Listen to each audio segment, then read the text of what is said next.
సత్యం, నిన్ను మేము అతిథి మర్యాదలతో చూస్తుంటే నువ్వు కుతంత్రం చేసి మా వాళ్ళను గోతిలో తోద్దామనుకుంటున్నావా? ఖబర్దార్! పెద్దరా, నువ్వు చంపకుండా వదిలేసిన ఈ సత్యం మాటలే మన వాళ్ళు పాటిస్తే మన బ్రతుకులు సర్వనాశనం అయిపోతాయి. ఇది సహించడానికి వీల్లేదు. వీళ్ళు వెంటనే చంపేయాల్సిందే. కానీ నేను అతనికి మాట ఇచ్చాను, మంచినీళ్లు తాగేదాకా బ్రతుకుంటాడని. ఇప్పుడు మాట తప్పి నా నాయకత్వంలో ఈ లోయ ప్రతిష్టకు భంగం తేలేను. ప్రమాదం ముంచుకొస్తోందని తెలిసి చక్కదిద్దలేని నీ నాయకత్వం మేము సహించలేకుండా ఉన్నాం. ఇక్కడ ధైర్య సాహసాలతో దొంగతనాలు దోపిడీలు చేయగల వాడిని నేనొక్కడిని. అందుకే ఆ హుక్కా గొట్టం నా చేతికిచ్చి ఆ రక్తి పట్టు దిగిపోదరా. జగ్గాశ్ర జగ్గు, నీ ధైర్య స్థైర్యాలు మెచ్చుకోదగ్గవే. కానీ గంగయ్యధర, నేను ఇక్కడ తిండి తిన్నాను, ఈ గాలి పీల్చాను. ఈ లోయతో నాకు బంధం ఏర్పడింది. ఆ హుక్కా గొట్టం ఇక్కడి చట్టం నాకు చెందొచ్చుగా. శభాశ్ర బిడ్డ, ఈ మాట పాటించదగ్గది. నువ్వు మా జగ్గడితో కత్తితో కలబడగలవా? కత్తి, కర్ర, తుపాకీ ఏ యుద్ధంలోనైనా సరే నేను స్థాయి. మీ జగ్గడికి ఆ సాహసం ఉందా? సత్యం, నాతో కత్తి కలపడం అంటే కత్తుల వలలో పడి చిత్రవదైనట్లే. పిస్తా బహార్!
నిరాయుధుణ్ణి చంపడం నా అభిమతం కాదు.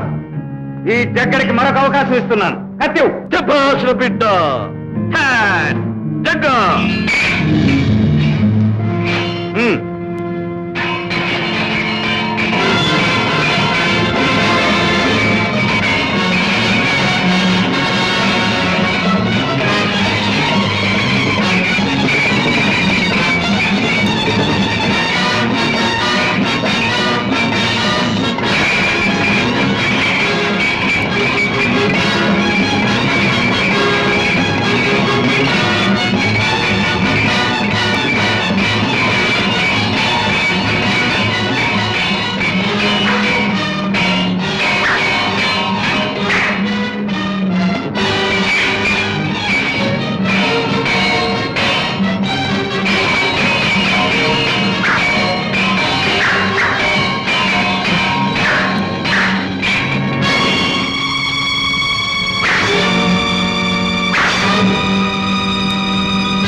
చూద్దాం.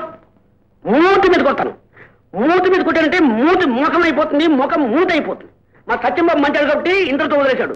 నాతో పెట్టుకున్నావు అనుకో, తలకాయ తీసుకుని నేల కూర్చేస్తాం, ముండం బయట మారేస్తాను. నువ్వు ఎలా పోతే నాకే పిస్తా పిస్తా పహారా పిస్తా పహారా పిస్తా పహారా. సత్యం, కత్తి యుద్ధంలో తనంతటి వాడు లేడని మా జగ్గడు మహా మిడిచిపడేవాడు. దులిపేశావు. గంగయ్య, ఇప్పుడు ఇక్కడి చట్టం ఆ హుక్కా గొట్టం నావే. దిగిపో.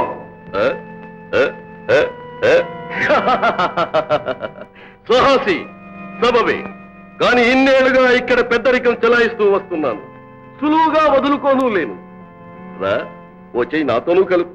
గెలుపు నీదే అయితే మాట నిలుపుకుంటాను రా బిడ్డ.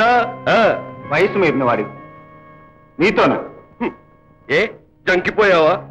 శంకు కాదు, నువ్వంటే గౌరవం ఏర్పడింది. భయపడిపోయి సాకు అడ్డు పెట్టుకుంటున్నావు అవునా? సాకు కాదు. అయితే కలబడు రా.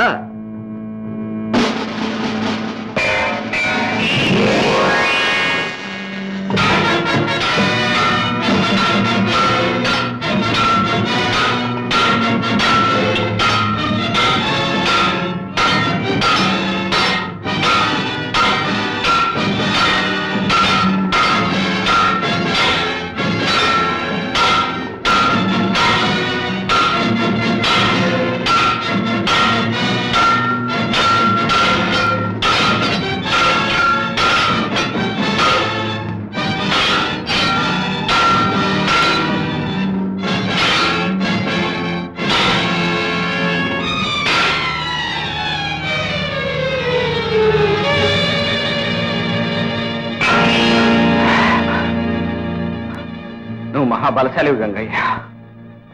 నీ కండబలం కొండలకు సమానం. ఎదురులేని ఏకనాయకత్వంలో ఈ బందిపోటులో నడిపిస్తున్నానంటే ఇదేరా బిడ్డ ఆత్మరక్షణా శక్తి, తెలిసిందా? అయినా గంటల తరబడి కత్తి యుద్ధంలో నాకెదురు నిలవగలిగిన నీ సాహసము గొప్పదేరా బిడ్డ. అందుకే నువ్వు బయట ఉండటం ప్రమాదం. వీడిని కొట్లో వేయండి, కుండతో నీళ్లు పెట్టండి. నీళ్లు తాగాడో చంపేయండి.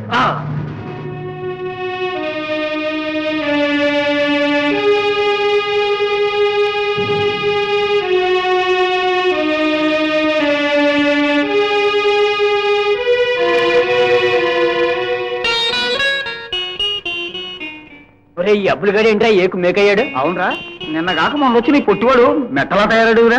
ఓ పని చేద్దాంరా, పిల్లి పిల్లల గోతంలో కట్టి ఊరు పెట్టి వదిలేసినట్టు అట్టా వదిలేద్దాంరా. అవునరా, వాడిని ఎలా పట్టుకోవడం? మీరు పిల్లి పిల్లలు అంటున్నారు.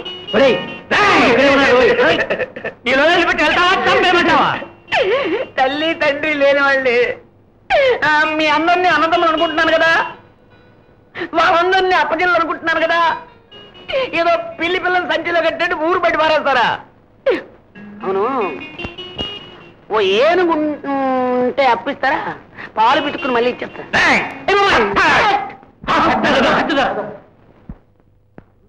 అరే అరే, యాక్ట్ అంటే అందరికి భయం గౌరవం కూడా ఉన్నాయన్నమాట. అప్పుడప్పుడు మనం కూడా వాడుకోవచ్చు.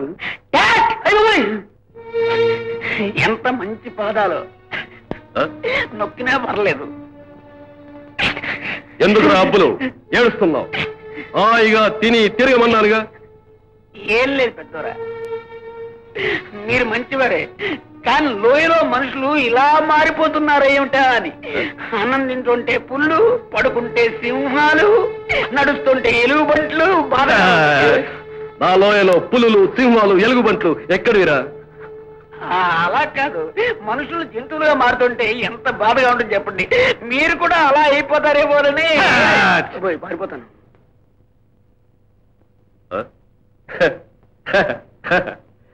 అమాయకుడు.